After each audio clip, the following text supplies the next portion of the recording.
중량이동 조절 8대1 국립연공 시스템. 오늘은 미국 항공공간의 복잡한 네트워크인 국가 항공공역 시스템 또는 네스에 대해 자세히 살펴보겠습니다.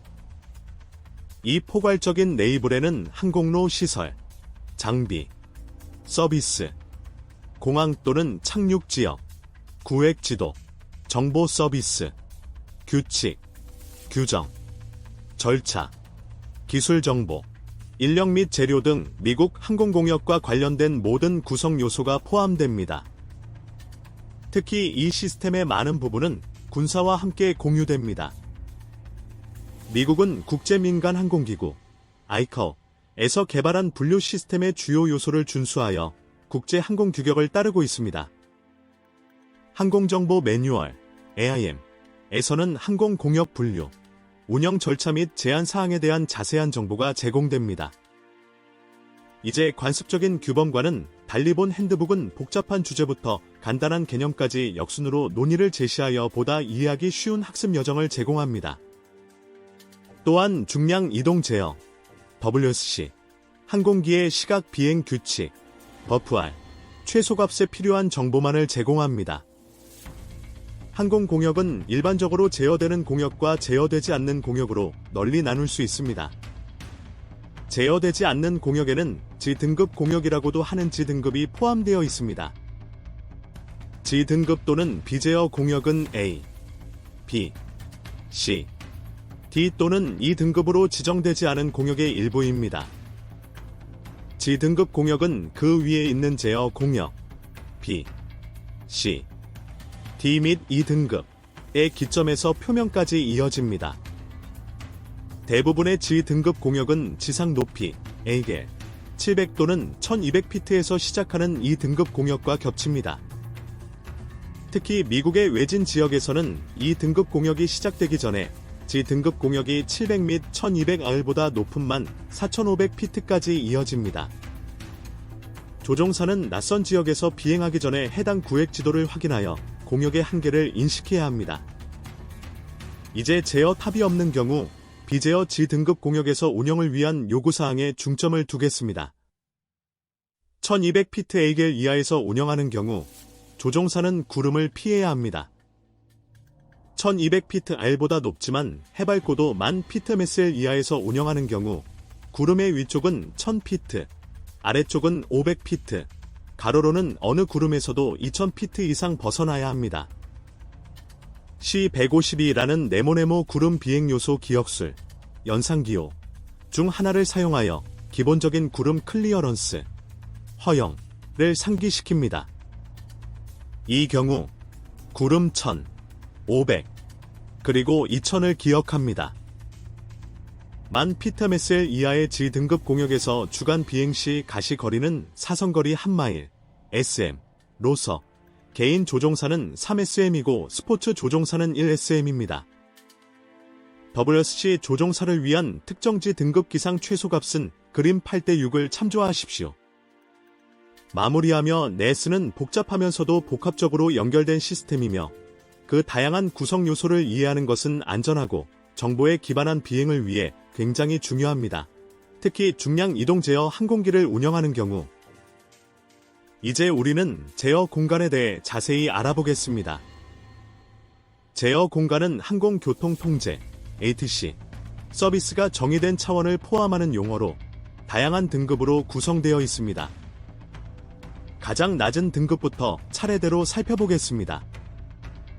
우선 이 등급 공역은 일반적으로 A, B, C 또는 D 등급이 아닌 제어되지 않는 공역을 나타냅니다.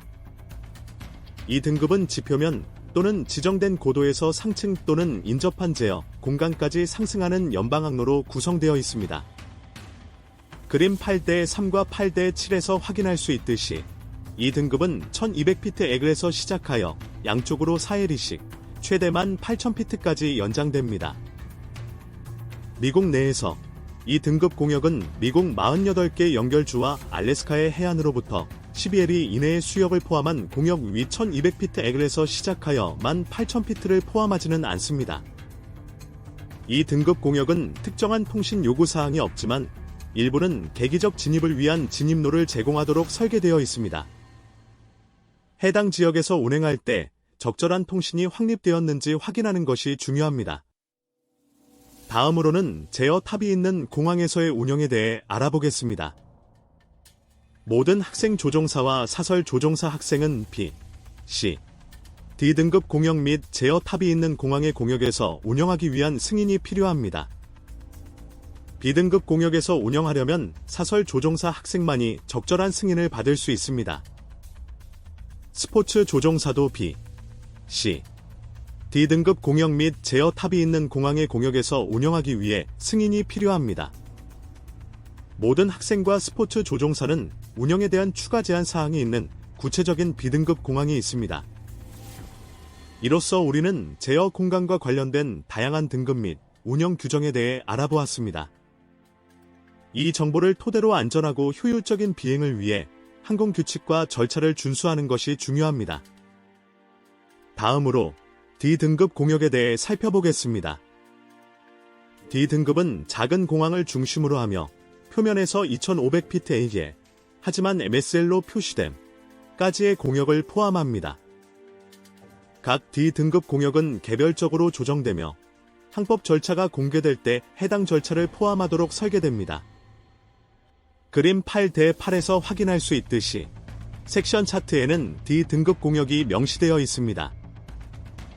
D등급 공역에 진입하려면 각 항공기는 해당 공간에 진입하기 전에 엣지시설과 양방향 무선 통신을 설정해야 합니다.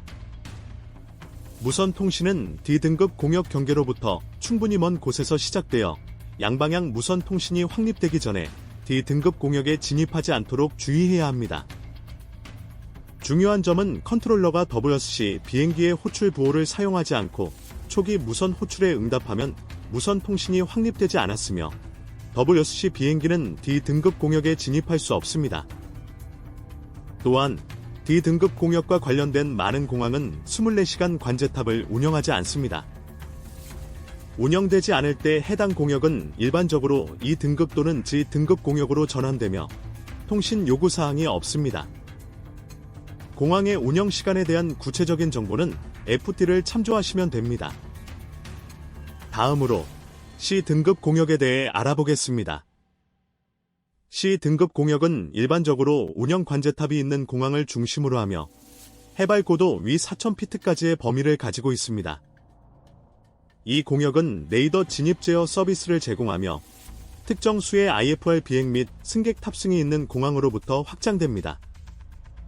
그림 8-3과 8-9에서 확인할 수 있듯이 C등급 공역은 표면 지역부터 공항 고도 위 4000피트까지의 OLE 마일 반경 지역과 1200피트에서 공항 고도 위 4000피트까지의 10해리 마일 반경 지역으로 표시됩니다. C등급 공역은 중요한 항공교통이 있으며 대형 비행기가 강한 볼텍스를 발생시킬 수 있는 지역입니다. WSC 비행기는 C등급 공역에 진입하려면 D등급과 동일한 방법으로 관제탑에 연락하여 먼저 통신을 확립하고 고도 부호, 인코딩 변조기를 갖추어야 합니다. 사전 허가를 받은 경우 변조기 없이 C등급 공역에 진입할 수 있습니다. C등급 공역의 최소 가시 거리 및 구름 간격 요구사항은 D등급과 동일합니다.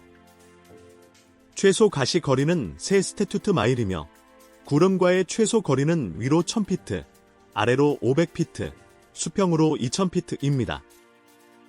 이러한 규정을 엄격히 준수하여 안전한 비행을 유지하는 것이 중요합니다.